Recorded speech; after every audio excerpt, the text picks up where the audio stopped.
Hello friends, welcome to my YouTube channel. आया हो आप सब अच्छे होंगे। हमने अपने लास्ट वीडियो में अपना पूरा कंप्लीट करा था कि जो पेज रिप्लेसमेंट एल्गोरिथम था उसको हमने ट्राई से पढ़े थे, पूरे से कंप्लीट करे थे। तो मैंने फीफो पढ़ा था, एलआरयू पढ़ा था, ऑप्टिमल पढ़ा था एंड एमआरयू पढ़ा था। हमारे दो टॉपिक बचे हैं लास्ट पूरे ऑपरेटिंग सिस्टम में कि मेमोरी मैनेजमेंट क्या होता है ऑपरेटिंग सिस्टम में और डेडलॉक क्या होता है, कैसे कैसे वर्क करता है। इन दोनों टॉपिक को हम अच्छे ट्यूटोरियल्स में पढ़ेंगे, ठीक है। देन उसके बाद हम नेक्स्ट कोई भी अपना ट्यूटोरियल जो अपना कोई भी सब्जेक्ट जो है शुरू करेंगे आगे के लिए। सो आई होप आपको वीडियो सारी अच्छी समझ आ रही होंगी। और कुछ भी डाउट हो तो पूरा कमेंट सेक्शन में कुछ आराम से पूछ सकते हैं, ठीक है। अपने दोस्तों के साथ भी शेयर करिए, उनकी भी हेल्प होगी। अच्छे से वीडियो देखिए। तो अपना शुरू कर रहे हैं कि मेमोरी मैनेजमेंट क्या होता है, ऑपरेटिंग सिस्टम कैसे कैसे वर्क करता है, उसके कॉन्सेप्ट देखेंगे। एलोकेशन मेथड्स क्या होते हैं उसके अंदर वो देखेंगे। एंड फ्रेगमेंटेशन क्या होता है वो सब चीज़ देखेंगे इसमें। तो मैं शुरू करता हूँ उसमें। सबसे पहले कहता है introduction to memory management. Introduction पढ़ते पहले देखते क्या होता है मेमोरी मैनेजमेंट क्या है। It's a core function of operating system. मतलब क्या है, मुख्य फंक्शन मतलब एक मेन पार्ट होता है मेमोरी सिस्टम। मेन कार्य में मतलब एक मेन वर्क होता है मेमोरी सिस्टम किसी भी ऑपरेटिंग सिस्टम का फंक्शन को। एक फंक्शन होता है ऑपरेटिंग सिस्टम, मतलब ऑपरेटिंग सिस्टम का मेमोरी मैनेजमेंट एक फंक्शन होता है जो मेन इंपॉर्टेंट होता है, मेन पार्ट होता है उसको करने के लिए। जब भी मैनेजमेंट नहीं कर सकते ऑपरेटिंग सिस्टम हमारा बेकार है, तो उसमें मेन चीज़ होती है ऑपरेटिंग सिस्टम में मैनेजमेंट, ठीक है। मेमोरी क्या है, ये इंश्योर करती है efficiency allocation of memory process. मतलब जब मेमोरी जो प्रोसेस होती है तो इसमें एफिशिएंसी होती है, एलोकेशन करने में मदद होती है हमारे ये। मतलब बताता है हमें कि जो मैंने हम एलोकेशन कर रहे हैं, जो हम काम कर रहे हैं, प्रोसेस कर रहे हैं, वो किस तरीके से कर रहे हैं, किस तरीके से हो रहा है।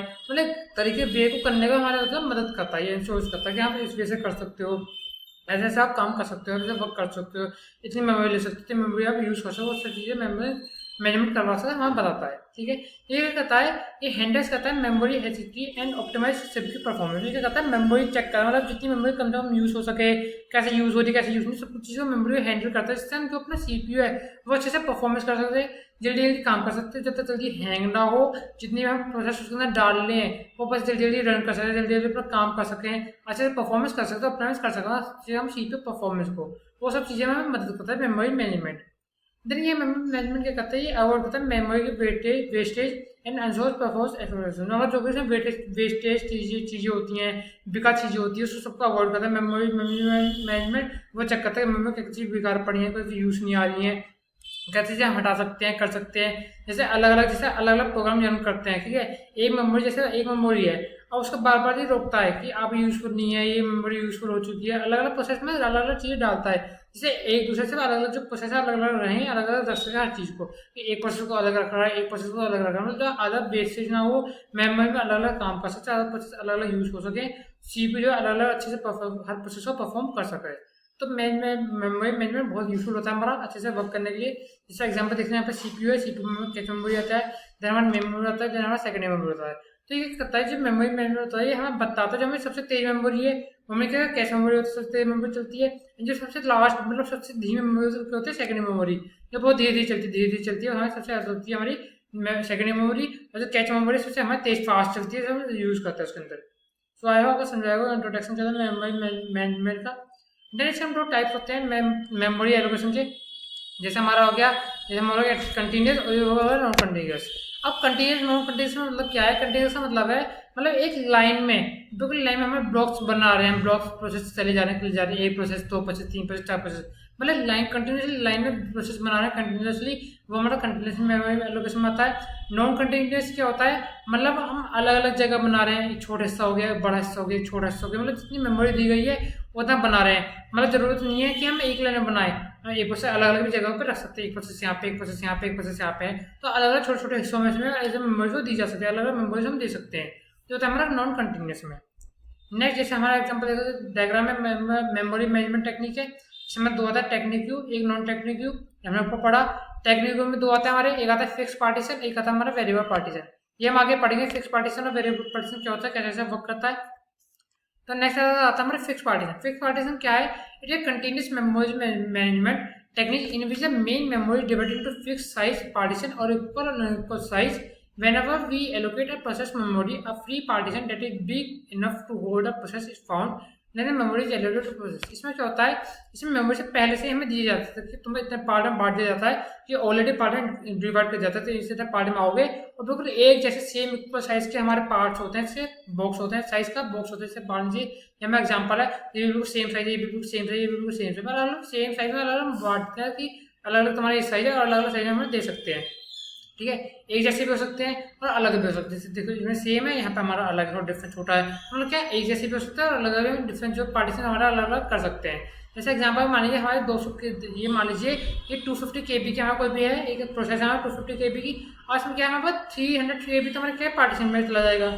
लेकिन जो हमें 50 KB हमें बिका जाएगा, वेस्टेज है 50 KB का, तो 50 KB क्या हो जाएगा, हमारे इंटरनल प्रोसेस प्रोग्राम में चला जाएगा। जो प्रोग्राम में चला है, डाटाबेस जो प्रोग्रामिंग कर रहे हैं उसके लिए। जैसे मान लीजिए हमें ये है, यहाँ पर हम 200, 400, 300, 600, 100, 50 इस तरह से बांटा, ये तो हमारे यूजफुल हो गया। हमारा क्या है 50 जो है बेकार है, वेस्टेज है, तो ये हमारा अलग चला गया। तो छोटा रह गया 50, तो हमारे बेकार है, वेस्टेज हो जाएगा। तो इस तरह से फिक्स पार्टीशन हमारा यूज होता है।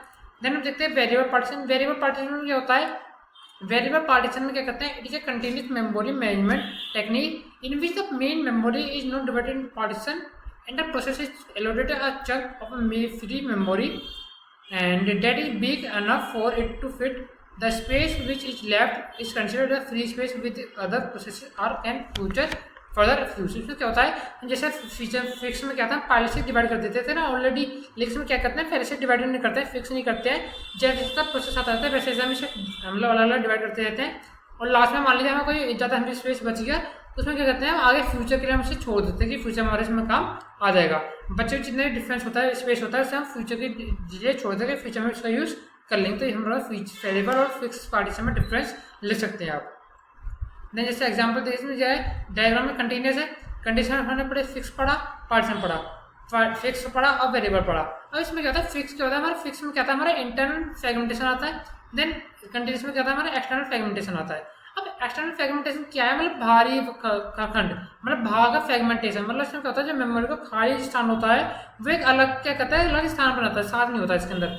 जो फ्री वाला जो एक्स्ट्रा स्पेस होता है ना वो उसके साथ नहीं होता है, वो अलग से अलग एक जगह बनाता है अपनी एक, जिसके कारण होता है मेमोरी को फिट नहीं कर पाते हैं। जो हमारे अच्छे से मेमोरी है उसको फिट नहीं कर पाते हैं, क्योंकि जो हमारा इसका एक्सटर्नल होता है, हमारे वेस्टेज होता है हमारा बिल्कुल बाहर होता है, एक साथ में नहीं होता है, इससे अलग अलग हो जाता है। लेकिन जो हमारा इंटरनल होता है, इंटरनल में क्या होता है, इंटरनल फ्रेगमेंटेशन होता है कि जो हमारे किसी भी प्रोग्राम की मैसेज कर रहे हैं, कोई कर रहे हैं, अगर जरूरत से ज़्यादा है तो हमारा क्या होता है फ्यूचर में काम आ जाता है हमारा, वो हम बाद में छोटे से अलग अलग प्रयोग नहीं करते, छोटे छोटे से प्रयोग नहीं कर पाते हैं। लेकिन इंटरनल में क्या होता है पर प्रयोग अलग अलग प्रोसेस में आगे फ्यूचर के लिए हम जब हमें जरूरत पड़ेगी उससे ज़्यादा हम कर सकते हैं फ्यूचर में।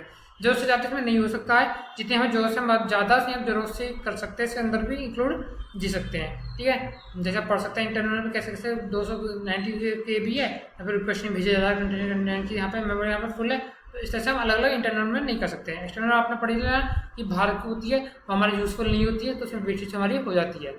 नेक्स्ट इसमें हमारे टाइप्स आते हैं कि मेमोरी एलोकेशन के हमारे फिट्स, नंबर ऑफ फिट्स होते हैं, इसके अंदर 3 फिट होती हैं, फर्स्ट फिट, बेस्ट फिट और वर्स्ट फिट। फर्स्ट फिट क्या होता है, स्टेट स्थान होता है, मतलब फर्स्ट से पहला स्थान होता है, जिसमें क्या करते हैं जो फर्स्ट ब्लॉक आता है सफिशिएंट साइज होता है, मतलब जो भी फर्स्ट आता है वो सब सफिशिएंट साइज मिल जाता है प्रोसेस को। और उसमें क्या होती है हमारी बट कोर्स फ्रेगमेंटेशन, जो कि फ्रेगमेंटेशन कोर्स होती है बाद में आ जाता है, उसको जगह नहीं मिलती है, जो पहला वाला उसका हमारा स्पेस सफिशिएंट स्पेस हमारा मिल जाता है। बेस्ट फिट में क्या होता है कि हमारा सबसे जो यूजफुल होता है, मतलब इसमें क्या करते हैं छोटे छोटे प्रोसेस बनाते हैं, छोटे छोटे ब्लॉक बनाते हैं, उसमें हम फिट करने में मदद करते हैं, चुनते कौन सा ब्लॉक सफिशिएंट है कौन सा ब्लॉक नहीं है। इसमें क्या करते हैं रिड्यूस करते हैं वेस्टेज, बस ये स्लोअर होता है लेकिन रिड्यूस करता है वेस्टेज, जितनी वेस्टेज होती है उसको रिड्यूस करता है, वो बहुत स्लो है, वो धीरे धीरे काम का आता है। वर्स्ट फिट में होता है तो मतलब वर्स्ट फिट मतलब सबसे खराब फिट जो होता है, सबसे बेकार जो होता है, मतलब लार्जेस्ट ब्लॉक सफिशिएंट साइज आगे बहुत सारा ब्लॉक है लेकिन हम चीज छोटा सा, मतलब बाकी जो है सब ब्लॉक आ जाकर इसके अंदर, इसमें था वर्स्ट फिट में।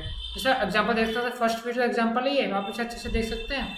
देन ये बेस्ट फिट का एग्जांपल से आप अच्छे से समझ सकते हैं कैसे ऐसे वर्क करता है। देन हम पढ़ते हैं लास्ट, इसमें एडवांटेज डिसएडवांटेज होती है। ठीक है, एडवांटेज डिसएडवांटेज क्या है, ये सफिशिएंट होता है रिसोर्स यूटिलाइजेशन के लिए, तो रिसोर्स यूटिलाइजेशन से सफिशिएंट होता है, ये हम रिसोर्स यूटिलाइजेशन आराम से कर सकते हैं। ठीक है, प्रोसेस के एलोकेशन जो होता है, एसोलेशन जो होता है वो अच्छे से एंश्योर कर सकते हैं इसके अंदर हम।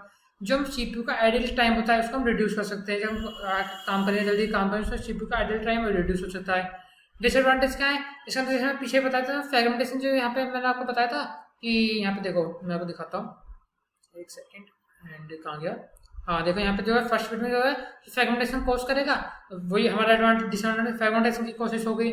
जो हमारा मैनेजिंग होगा, मेमोरी का मैनेजिंग होगा वो ओवरहेड करेगा, बहुत मुश्किल हो जाएगा मैनेजिंग करना उसे। जो हम कॉम्प्लेक्स एल्गोरिथम होगा वो इंक्रीज कर देगा कॉम्प्रेशन कोस्ट को। जब बहुत सारी एल्गोरिथम कॉम्प्लेक्स बढ़ जाएंगे तो उससे हम जो है हमारी कोस्ट जो है हमारी बढ़ जाएगी, इंक्रीज हो जाएगी। तो हमारी एडवांटेज है डिसएडवांटेज हम पढ़ सकते हैं इन्हें भी। देन हम नेक्स्ट पढ़ते हैं इसका कंक्लूजन, लास्ट कंक्लूजन है। कंक्लूजन क्या है? Memory management is factor for optimal system performance. जो हमारा ऑप्टिमल सिस्टम परफॉर्मेंस का है उसके जो मेमोरी मैनेजमेंट विक्टर बहुत यूजफुल हो जाता है। ठीक है, प्रॉपर एलोकेशन हो जाती है। मेथड जो हम फ्रेगमेंटेशन कर रहे हैं उसमें जो मेथड यूज करके प्रॉपर एलोकेशन कर सकते हैं आराम से हम। जो इसमें अंडरस्टैंड समझ सकते हैं, जो हम सुटेबल मतलब स्ट्रेटेजी है उसको आराम से समझ सकते हैं, चूज कर सकते हैं कैसे से यूज करेंगे, कैसे से वर्क करेंगे। तो ये था हमारा मेमोरी मैनेजमेंट। आया होगा आपको समझ आएगा मेमोरी मैनेजमेंट क्या होता है, कैसे से वर्क करता है, क्या क्या चीज़ें उसके अंदर होती हैं। सबसे बड़ा मेमोरी मैनेजमेंट क्या होता है। देन हमने टाइप्स पढ़े, टाइप क्या क्या होते हैं। देन हम पढ़ा, ठीक है, इसमें हमारी दो चीज़ आती हैं कंटिन्यूस में, फिक्स एंड वेरिएबल। हमने फिक्स पार्टीशन देखा क्या होता है। देन हमने वेरिएबल पार्टीशन देखा क्या होता है, कैसे वर्क करता है। देन हमने इंटरनल और एक्सटर्नल फ्रेगमेंटेशन देखा कैसे वर्क करते हैं। देन लास्ट हमने टाइप्स ऑफ फिट देखा। मेमोरी एलोकेशन में तीन होते हैं, फर्स्ट, बेस्ट और वर्थ क्या होते हैं, उससे हमने एग्जांपल्स देखे। देन उससे हमने एडवांटेज डिसएडवांटेज ही, लास्ट हमने कंक्लूजन देखा। तो ये होता है हमारा मेमोरी मैनेजमेंट ऑपरेटिंग सिस्टम में। आए हो आपको समझ आएगा अच्छे से। नेक्स्ट हमारा लास्ट टॉपिक बचा है डेडलॉक क्या होता है ऑपरेटिंग सिस्टम में, हम वो भी अच्छे से पढ़ेंगे।